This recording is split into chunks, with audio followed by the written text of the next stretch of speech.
Vous n'êtes pas confus, vous avez seulement appris à ignorer la seule voix en vous qui ne ment jamais. Chaque fois que vous ne savez pas quoi faire, c'est parce que vous avez choisi d'écouter la peur plutôt que l'âme. Comment écouter son âme et savoir exactement quoi faire lorsque vous vous réveillez bloqué, que vous réfléchissez trop, que vous demandez des signes et que malgré tout vous vous trompez, lorsque vous sentez que vous décidez tout avec la tête et que vous en payez ensuite le prix dans le corps, dans le cœur et dans la vie. Car la vraie douleur n'est pas le manque de choix, mais le fait d'être déconnecté de la seule voix en vous qui ne ment jamais. Vous avez appris à vivre en vous défendant, en vous expliquant, en vous justifiant, et cela vous a éloigné de l'âme. Et plus vous tentez de contrôler, plus la confusion augmente. Le problème n'est pas que la vie ne répond pas, c'est que vous n'écoutez pas. La croyance erronée qu'on vous a enseignée est que l'écoute de l'âme apporte un confort immédiat. Mais Rumi et le soufisme ont toujours été clairs. Écouter l'âme commence par l'inconfort, parce qu'elle démonte le faux moi que vous utilisez pour survivre.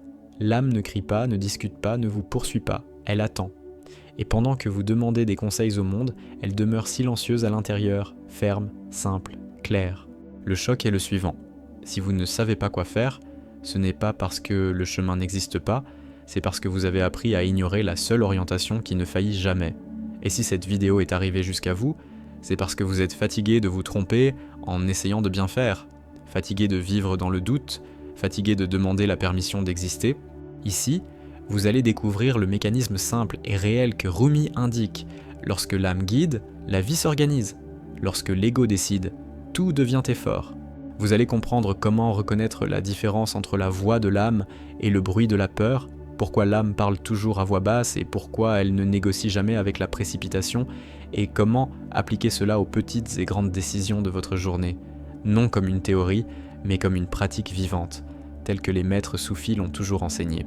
Vous êtes-vous déjà retrouvé dans une situation ordinaire, simple, choisir de rester ou de partir, de parler ou de vous taire, d'accepter ou de refuser ? Et quelque chose en vous savait exactement quoi faire, mais vous l'avez ignoré et vous l'avez ensuite regretté ? Ce n'était pas de la malchance, c'était une désobéissance intérieure. Rumi n'enseignait pas à chercher des réponses à l'extérieur. Il pointait vers l'écoute intérieure, vers le cœur éveillé, vers l'abandon à ce qui est vrai.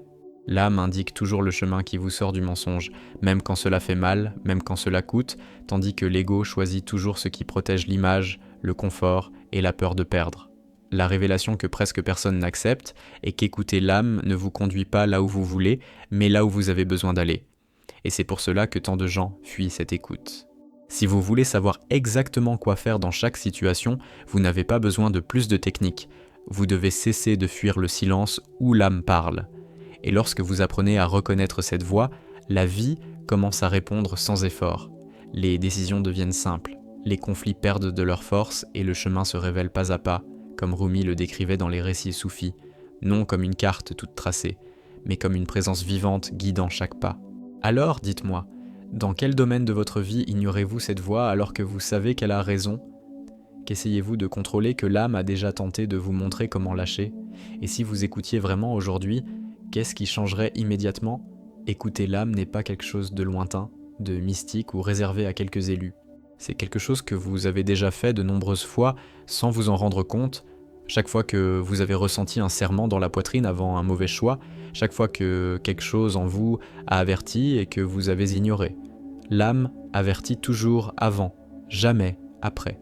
La souffrance naît lorsque vous passez outre cet avertissement. Rumi insistait sur ce point en soulignant que le problème humain n'est pas le manque de direction, mais la distraction constante.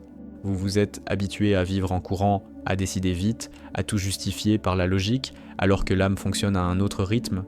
Elle ne se presse pas, ne rivalise pas, ne cherche pas à prouver quoi que ce soit.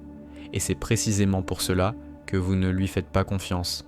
Vous avez appris à faire confiance au bruit, pas au silence. Vous avez appris à appeler l'anxiété intuition et la peur prudence. Écouter l'âme exige de s'arrêter, et s'arrêter aujourd'hui fait plus peur que de se tromper. Chaque fois que vous demandez « que dois-je faire maintenant ?», l'âme a déjà répondu avant même que la question n'apparaisse. La réponse vient comme une sensation, comme une clarté simple, comme un oui ou un non sans longue explication. Mais on vous a entraîné à douter de ce qui est simple. Rumi parlait de la simplicité comme d'un signe de vérité, tandis que l'ego a besoin d'histoires compliquées pour se maintenir. Vous ressentez de la confusion parce que vous essayez d'écouter l'âme avec l'esprit, et l'esprit veut des preuves, des garanties et du contrôle. L'âme ne fonctionne pas ainsi. Elle n'explique pas tout le chemin, elle montre seulement le pas suivant. Et lorsque vous exigez plus que cela, vous vous en éloignez. Savoir exactement quoi faire, ce n'est pas tout savoir, c'est faire confiance au prochain mouvement. Il existe un point invisible dans chaque décision où l'âme parle et où l'ego répond par-dessus. Ce point est rapide, presque imperceptible, et c'est pour cela que vous le manquez. L'ego parle fort, utilise des mots, des arguments, des peurs, des souvenirs du passé. L'âme parle avant tout cela, dans un instant de clarté pure. Rumi soulignait que le cœur éveillé reconnaît cet instant, tandis que le cœur fermé le piétine. Lorsque vous vous trompez, ce n'est pas parce que vous ne saviez pas, c'est parce que vous avez choisi de négocier avec la peur. L'âme ne négocie jamais. Elle indique, puis donna et se tait. Si vous apprenez à respecter ce silence, vous commencez à vivre avec moins d'efforts et moins de regrets. Vous pensez que écouter l'âme ne concerne que les grandes décisions, mais en réalité cela commence par les petites. Cela commence par dire non quand quelque chose en vous recule, par partir quand quelque chose en vous se ferme, par rester quand quelque chose en vous s'ouvre. Le soufisme a toujours enseigné que le chemin se révèle dans le quotidien, pas dans de rares moments exceptionnels. L'âme se manifeste dans la manière dont vous réagissez, dont vous choisissez, dans le poids ou la légèreté que vous ressentez après chaque pas. Si une décision vous vide, ce n'est pas l'âme qui a guidé. Si une décision vous effraie mais vous laisse entier, c'est elle. On vous a appris à chercher des signes à l'extérieur, mais Rumi pointait vers l'intérieur. Non pas parce que le monde ne parle pas, mais parce que vous n'écoutez pas. Le monde ne fait que refléter ce que vous avez déjà décidé intérieurement. Quand vous ignorez l'âme, la vie crie. Quand vous l'écoutez, la vie coopère. Savoir exactement quoi faire, ce n'est pas dominer la vie, c'est s'aligner avec elle. C'est cesser de lutter contre le flux intérieur. L'âme ne crée pas de conflit, c'est l'ego qui en crée. Là où il y a beaucoup de justification, il y a peu d'alignement. Là où il y a de la simplicité, il y a de la vérité. La peur que vous ressentez à l'idée d'écouter l'âme est la peur de perdre des identités. Car l'âme ne maintient pas de personnage. Elle ne soutient pas des relations fausses, des chemins vides ou des promesses qui vous éloignent de vous-même. Rumi parlait de la mort avant la mort, de la chute du faux moi. Écouter l'âme, c'est permettre que quelque chose en vous meure pour que quelque chose de réel vive. Et cela effraie parce que vous vous êtes attaché à ce que vous connaissez, même si cela fait mal. L'âme demande toujours la vérité, jamais un faux confort. Et lorsque vous commencez à lui obéir, la vie commence à se réorganiser. Chaque fois que vous ignorez l'âme, quelque chose en vous se durcit. Chaque fois que vous l'écoutez, quelque chose en vous se détend. C'est le critère le plus simple et le plus vrai. L'ego contracte, l'âme dilate, l'ego presse, l'âme soutient, l'ego promet le contrôle, l'âme offre la clarté. Rumi n'enseignait pas des techniques pour contrôler la vie, il enseignait la présence pour écouter. Et cette présence n'est pas un effort, c'est un abandon. Lorsque vous cessez de forcer les réponses, elles apparaissent. Vous n'avez pas besoin de tout changer d'un coup. Vous avez besoin de cesser de vous trahir. L'âme n'exige pas la perfection, elle exige l'honnêteté. Elle ne demande pas un courage héroïque, mais de petits actes de vérité. Savoir exactement quoi faire, c'est apprendre à reconnaître quand vous vous éloignez de vous-même. La douleur apparaît alors, non comme une punition, mais comme un avertissement. Si vous apprenez à lire cet avertissement, vous n'avez plus besoin de tant souffrir. La vie commence à enseigner avec subtilité, et non par des chocs. Le soufisme a toujours parlé du chemin comme d'une danse entre l'écoute et l'action. Écouter sans agir devient une illusion. Agir sans écouter devient du chaos. Lorsque vous unissez les deux, quelque chose s'aligne. Rumi parlait d'un amour qui guide, pas d'une règle qui opprime. L'âme guide ainsi. Elle n'ordonne pas, elle invite. Elle ne force pas, elle indique. Elle ne menace pas, elle appelle. Et vous savez toujours que c'est elle, car il n'y a pas de confusion profonde, seulement la résistance de l'ego. Vous avez été conditionné à croire que la clarté vient après avoir beaucoup réfléchi, mais la clarté de l'âme vient avant. La pensée vient ensuite pour justifier. Quand vous inversez cela, tout se complique. Savoir exactement quoi faire, c'est inverser cette logique. D'abord écouter, puis penser. D'abord sentir, puis expliquer. Rumi ne séparait pas la vie spirituelle de la vie pratique.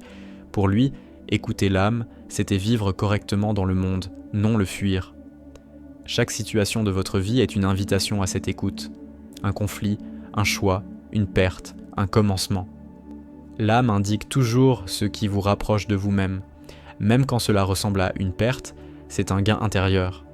Même quand cela ressemble à une erreur, c'est une correction profonde. Si vous apprenez à faire confiance à cela, l'anxiété diminue, parce que vous cessez d'essayer de contrôler les résultats et commencez à obéir aux vérités. L'ego demande « Et si ça se passe mal ?» L'âme demande « Est-ce vrai ?» Voilà la différence. L'ego vit dans le futur et le passé. L'âme vit dans le présent. Rumi pointait vers le présent comme le seul lieu où Dieu est entendu. Quand vous quittez le présent, vous quittez l'écoute. Revenir est simple, mais ce n'est pas facile car cela exige l'abandon des histoires mentales.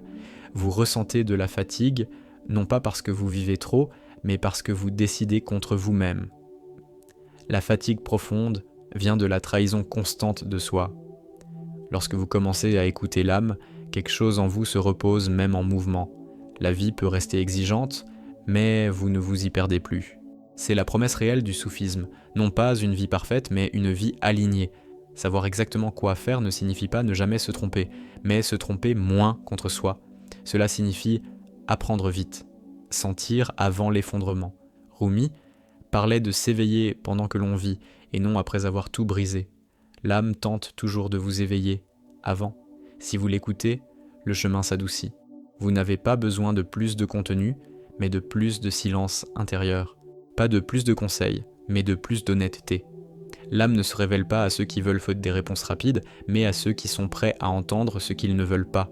C'est le point qui sépare ceux qui vivent dans la confusion de ceux qui vivent guidés. Lorsque vous commencez à écouter l'âme, vous remarquez que beaucoup de questions tombent d'elles-mêmes, parce que la question venait de la confusion, pas de la vérité. La vérité est simple. Et le simple fait peur car il démonte l'ego. Rumi parlait de la simplicité comme d'un retour à l'essentiel. Peu à peu, vous commencez à percevoir des schémas. Quand vous ignorez l'âme, vous répétez des cycles. Quand vous l'écoutez, quelque chose se rompt. La vie change non par un effort externe, mais par un alignement intérieur. Voilà ce que signifie savoir exactement quoi faire, même sans garantie. L'âme ne promet pas le succès, elle promet la vérité. Et la vérité, lorsqu'elle est vécue, organise tout autour. Telle est l'autorité de Rumi, non comme philosophe lointain, mais comme quelqu'un qui a pointé l'évidence oubliée. Écouter l'âme, c'est se souvenir de ce que vous avez toujours su. Et si ce qui vous bloque aujourd'hui n'était pas un manque de réponse, mais la peur d'obéir? Et si la clarté que vous cherchez était déjà apparue plusieurs fois et que vous l'aviez appelée folie, intuition faible ou émotion? Et si la prochaine décision que vous prenez, aussi petite soit-elle, était le véritable début de cette écoute? Vous passez toute votre vie à croire que le problème est de ne pas savoir choisir, alors que le vrai problème est de choisir contre ce que vous ressentez en silence. L'âme ne vous laisse jamais perdu. Elle vous rend inconfortable lorsque vous vous en éloignez. Cet inconfort est le premier avertissement. Il l'a toujours été. Rumi parlait de cela en montrant que le cœur sait avant que l'esprit ne fabrique des histoires. Vous ressentez le poids quand vous forcez une décision, vous ressentez la légèreté quand vous acceptez la vérité, mais on vous a appris à ignorer ces signes simples. Écouter l'âme, c'est réapprendre à faire confiance à ce qui est évident en vous. Savoir exactement quoi faire commence lorsque vous cessez de vous violenter intérieurement. Ce n'est pas un manque de courage, c'est un excès de peur accumulée.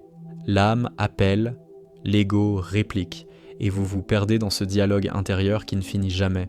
La confusion ne vient pas de la vie, elle vient de votre résistance. Chaque fois que vous dites « je ne sais pas quoi faire », il y a quelque chose en vous qui sait, mais vous ne voulez pas payer le prix émotionnel de ce choix. L'âme ne choisit pas ce qui préserve l'image, elle choisit ce qui préserve la vérité. Rumi insistait sur le fait que l'amour véritable commence quand vous cessez de vous mentir à vous-même.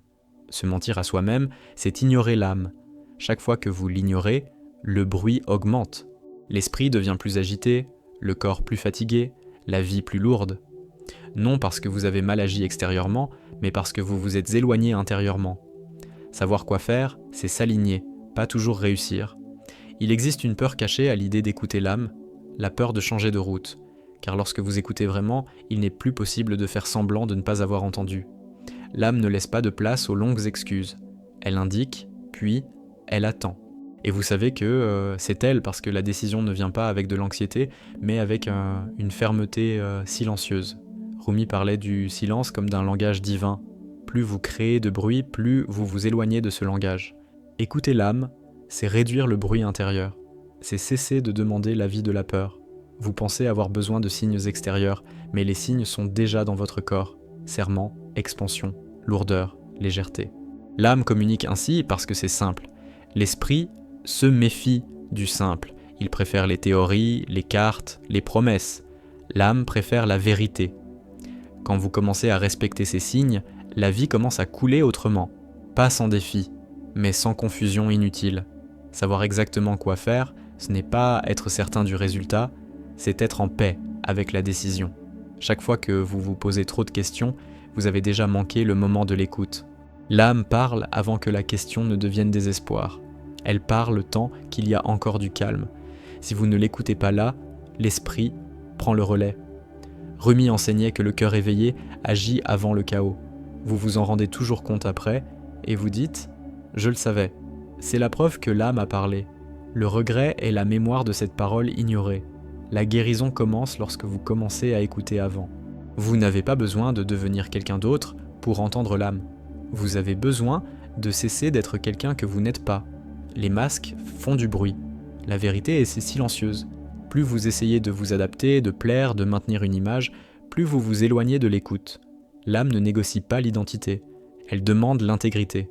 Rumi parlait de l'unité, d'être entier à chaque pas. Quand vous vous divisez, la confusion naît. Savoir exactement quoi faire dans toutes les situations n'est pas un don rare, c'est une conséquence naturelle de l'alignement. Les personnes alignées se trompent moins contre elles-mêmes, non parce qu'elles sont meilleures, mais parce qu'elles écoutent. L'ego vit de comparaison, l'âme vit de vérité.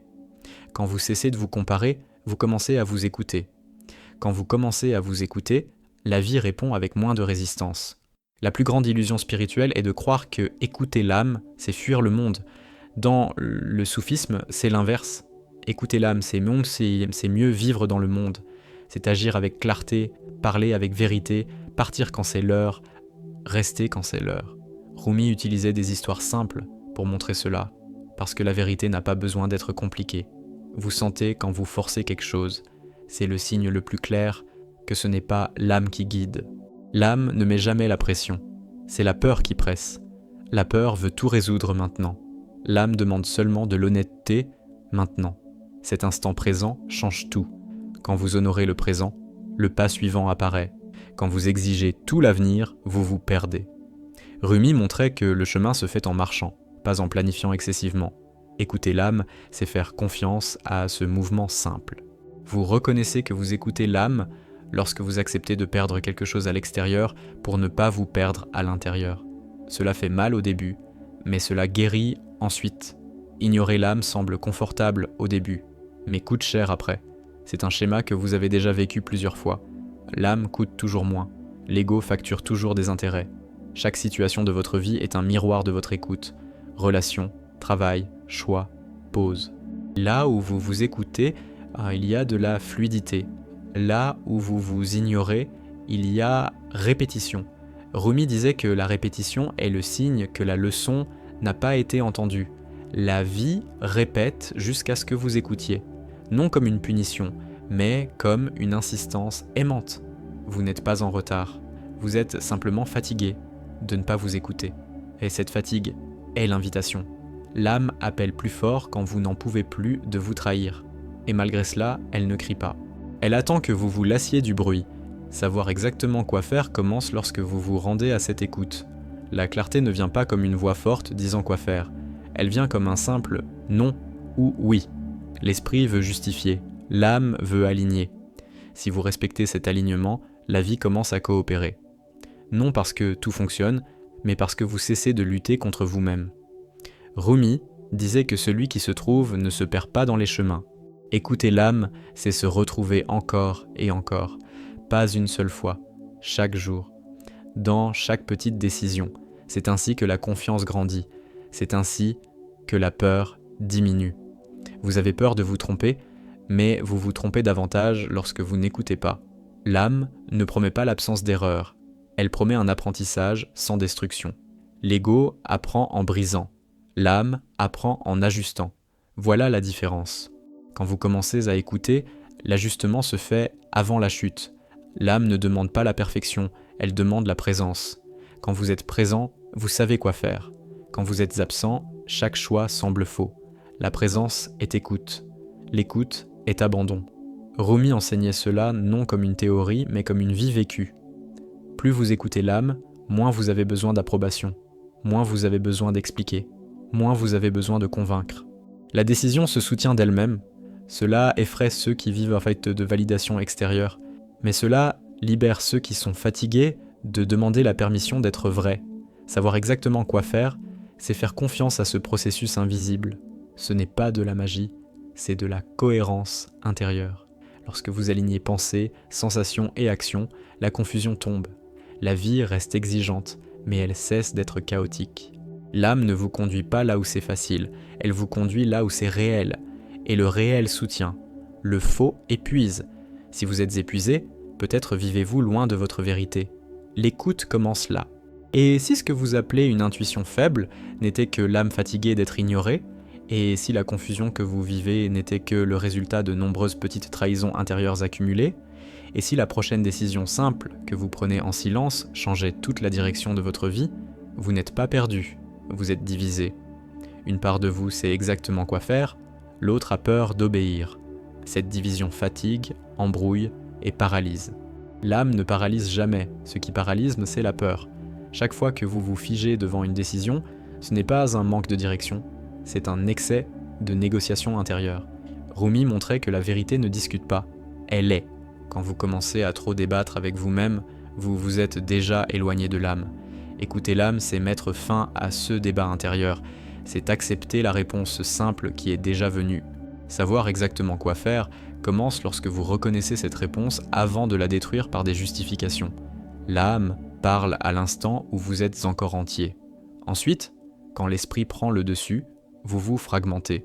C'est pour cela que vous ressentez de la clarté pendant un instant, puis de la confusion juste après. La clarté venait de l'âme. La confusion vient de l'esprit qui tente de protéger quelque chose. Rumi parlait du cœur comme d'un miroir limpide. L'esprit embue ce miroir avec la peur. Écouter l'âme, c'est nettoyer le miroir, pas ajouter davantage de pensées. Quand le miroir est clair, la décision apparaît sans effort. Vous vous êtes habitué à vous méfier de ce que vous ressentez. Vous avez appelé la sensibilité faiblesse et l'intuition illusion. Pourtant, l'âme communique précisément par le ressenti. Ce n'est pas une émotion incontrôlée, c'est une perception claire. L'émotion passe vite. La voix de l'âme demeure. Elle ne change pas sans cesse. Elle insiste calmement. Savoir exactement quoi faire, c'est apprendre à distinguer ce qui passe de ce qui demeure en vous. L'ego veut toujours des garanties. L'âme ne promet jamais de garantie. Elle promet la cohérence. Et la cohérence soutient davantage que n'importe quelle certitude extérieure. Rumi enseignait que celui qui marche aligné n'a pas besoin de voir la fin du chemin. Il lui suffit de faire le prochain pas vrai. Quand vous exigez de tout voir, vous vous éloignez du présent. Et hors du présent, l'âme ne parle pas. Elle ne parle que là où vous êtes présent. Vous n'avez pas besoin de plus de courage, vous avez besoin de plus d'honnêteté. Le courage sans honnêteté devient impulsion. L'honnêteté apporte la fermeté. L'âme demande une honnêteté radicale. Elle pose une seule question. Est-ce vrai pour vous ou non? Cette question résout tout. Le problème est que vous essayez d'y répondre avec la peur. La peur embrouille toujours. L'âme, jamais. Elle est trop simple pour que l'esprit l'accepte. Chaque fois que vous choisissez quelque chose que vous ne voulez pas, quelque chose en vous se ferme. Cette fermeture est un avertissement. Chaque fois que vous choisissez quelque chose de vrai, même difficile, quelque chose en vous s'ouvre. Cette ouverture est la confirmation. Le soufisme a toujours enseigné à lire ces signes intérieurs, non comme une superstition, mais comme une sagesse pratique. Savoir exactement quoi faire, c'est savoir lire ces signes au moment où ils apparaissent. Vous reconnaissez que vous écoutez l'âme lorsque vous cessez de vous expliquer à tout le monde, lorsque la décision se soutient d'elle-même, lorsque vous ne ressentez plus le besoin de convaincre. L'âme n'a pas besoin de public. L'ego, si. Rumi parlait de la solitude comme d'un espace d'écoute. Non une solitude d'abandon, mais de vérité. Quand vous vous écoutez, vous ne vous sentez pas seul. Vous vous sentez entier. La plus grande prison est de vivre en cherchant à plaire à des versions extérieures de vous-même. Cela étouffe l'âme. Plus vous vivez vers l'extérieur, moins vous écoutez à l'intérieur. L'âme demande un recueillement intérieur, même au milieu du monde. Elle vous demande de ne pas vous abandonner. Savoir exactement quoi faire, c'est ne pas s'abandonner au moment du choix. Vous pensez que l'âme ne parle que dans les grandes crises, mais elle parle tout le temps. Elle parle quand quelque chose vous dérange sans raison apparente, elle parle quand quelque chose vous attire sans explication logique. Ses mouvements intérieurs sont son langage. Les ignorer, c'est vivre en pilote automatique. Rumi appelait cela une vie endormie. Écouter l'âme, c'est s'éveiller dans le quotidien. La souffrance se prolonge lorsque vous insistez à ne pas écouter. Non parce que la vie est cruelle, mais parce que vous résistez. L'âme essaie toujours de vous sortir de la souffrance tôt. Quand vous l'ignorez, la souffrance grandit pour attirer l'attention. La vie ne punit pas, elle signale. Savoir exactement quoi faire, c'est apprendre à entendre le signal avant qu'il ne devienne douleur. Vous ressentez de l'anxiété parce que vous essayez de vivre dans le mauvais temps. L'âme vit dans le présent. La peur vit dans le futur. La culpabilité vit dans le passé. Quand vous revenez au présent, l'âme réapparaît. Et dans le présent, il y a toujours assez de clarté pour le prochain pas. Rumi parlait du présent comme du seul lieu où l'amour se manifeste. Et l'âme parle à travers l'amour. Toute décision vraie apporte une responsabilité. Cela fait peur, car assumer sa propre vérité enlève le rôle de victime. L'âme n'accepte pas les longues excuses. Elle demande la présence. Écouter l'âme, c'est assumer sa propre vie. Cela fait mal au début, mais cela fortifie ensuite. L'ego préfère blâmer. L'âme préfère agir. Vous n'avez pas besoin de devenir spirituel pour écouter l'âme. Vous avez besoin de devenir réel. L'âme ne s'intéresse pas aux étiquettes, elle s'intéresse à la vérité vécue. Rumi ne parlait pas pour impressionner, mais pour éveiller. L'éveil n'est pas un événement, c'est une pratique quotidienne d'écoute et d'alignement. Chaque fois que vous vous écoutez, quelque chose s'organise. Chaque fois que vous vous ignorez, quelque chose se désorganise. Cela vaut pour tout, relations, travail, choix simple. L'âme est l'axe. Quand l'axe est aligné, la roue tourne. Quand il ne l'est pas, tout grince. Savoir exactement quoi faire, c'est maintenir cet axe aligné. Vous pensez qu'écouter l'âme va vous rendre vulnérable, mais en réalité, cela vous rend ferme. Car vous cessez d'agir par réaction et commencez à agir par vérité. La vérité soutient même lorsque personne n'est d'accord. L'ego a besoin de soutien extérieur. L'âme se soutient seule. La peur de se tromper diminue lorsque vous commencez à écouter l'âme, car même lorsque quelque chose ne fonctionne pas extérieurement, vous ressentez une paix intérieure. Cette paix est le signe le plus clair de l'alignement. Rumi parlait d'une paix qui ne dépend pas des circonstances. Cette paix naît de l'écoute. Vous n'êtes pas en retard sur le chemin. Vous vous êtes simplement distrait et vous pouvez toujours revenir. L'âme ne s'en va jamais. Elle attend. Elle n'accuse pas, ne punit pas, ne presse pas. Elle attend que vous soyez fatigué de vous éloigner. Cette fatigue est l'appel. La confusion que vous ressentez aujourd'hui est une invitation. Une invitation à cesser de trop vous expliquer et à commencer à vous écouter davantage. L'âme ne veut pas de discours, elle veut des décisions honnêtes, même petites, même imparfaites. Savoir exactement quoi faire commence par la prochaine décision simple. L'âme ne promet pas la facilité, elle promet la cohérence. Et la cohérence soulage plus que n'importe quelle facilité illusoire. Quand vous vivez de façon cohérente, la vie devient plus claire. Pas plus facile, mais plus simple. Et le simple soutient. Vous n'avez rien à vaincre. Vous devez cesser de lutter contre vous-même. L'âme n'est pas un ennemi à dompter, c'est une alliée oubliée. Quand vous vous en souvenez, quelque chose se met en place. Rumi parlait de se souvenir comme du véritable éveil. Et si votre plus grande difficulté aujourd'hui n'était pas de décider, mais de faire confiance à ce que vous ressentez déjà, et si tout ce que vous cherchez à l'extérieur n'était que la confirmation de quelque chose que vous savez déjà, et si écouter l'âme maintenant était le premier pas réel pour savoir exactement quoi faire à partir d'ici, vous réalisez que vous avez commencé à écouter l'âme lorsque vous cessez de demander une confirmation pour tout, lorsque la décision naît à l'intérieur et n'a plus besoin d'être défendue à l'extérieur. L'âme ne crée pas de fausse urgence, elle crée une fermeté silencieuse. Vous savez que c'est elle parce que même avec la peur, quelque chose en vous reste debout. Rumi indiquait que la vérité ne court pas, elle demeure. Quand vous courez trop après des réponses, vous avez déjà quitté l'écoute. Savoir exactement quoi faire, c'est ralentir à l'intérieur, même si le monde continue d'aller vite. C'est dans cet espace intérieur que la clarté apparaît sans effort. L'âme ne vous pousse jamais à vous éloigner de vous-même. Si un choix vous éloigne, vous durcit ou vous fait vous détester un peu plus, ce n'était pas elle. L'âme vous rapproche toujours de ce que vous êtes, même lorsque cela exige de perdre des choses à l'extérieur. Vous le sentez dans le corps, dans la respiration, dans le silence qui suit la décision. L'ego peut sembler sécurisant au début, mais il fait payer cher ensuite. L'âme peut effrayer au début, mais elle soutient après. Cette différence est essentielle. C'est ainsi que vous apprenez, situation après situation, à savoir exactement quoi faire. Et plus vous écoutez, plus tout devient simple, moins de questions, moins de confusion, moins d'usure. Non parce que la vie change comme par magie, mais parce que vous changez la manière d'y répondre. L'âme ne change pas le monde, elle change votre axe. Et quand l'axe change, tout autour se réorganise. Rumi n'a jamais promis le contrôle, il a promis l'alignement. Et l'alignement est ce qui vous permet de traverser n'importe quelle situation sans vous perdre vous-même. Alors réfléchissez, dans quelle prochaine décision pouvez-vous choisir de vous écouter vraiment, sans négocier, sans remettre à plus tard, sans vous trahir? Si vous êtes arrivé jusqu'ici, ce n'est pas par curiosité, c'est parce que quelque chose en vous est déjà fatigué de mal décider, fatigué de trop penser, fatigué de s'éloigner de soi. Écouter l'âme n'est pas un luxe spirituel, c'est une nécessité pratique pour vivre sans se perdre. Plus vous ignorez cette voix silencieuse, plus la vie crie. Plus vous l'écoutez, plus tout devient simple. Rumi n'a jamais enseigné la fuite du monde, il a enseigné l'alignement intérieur pour agir avec clarté dans le monde réel.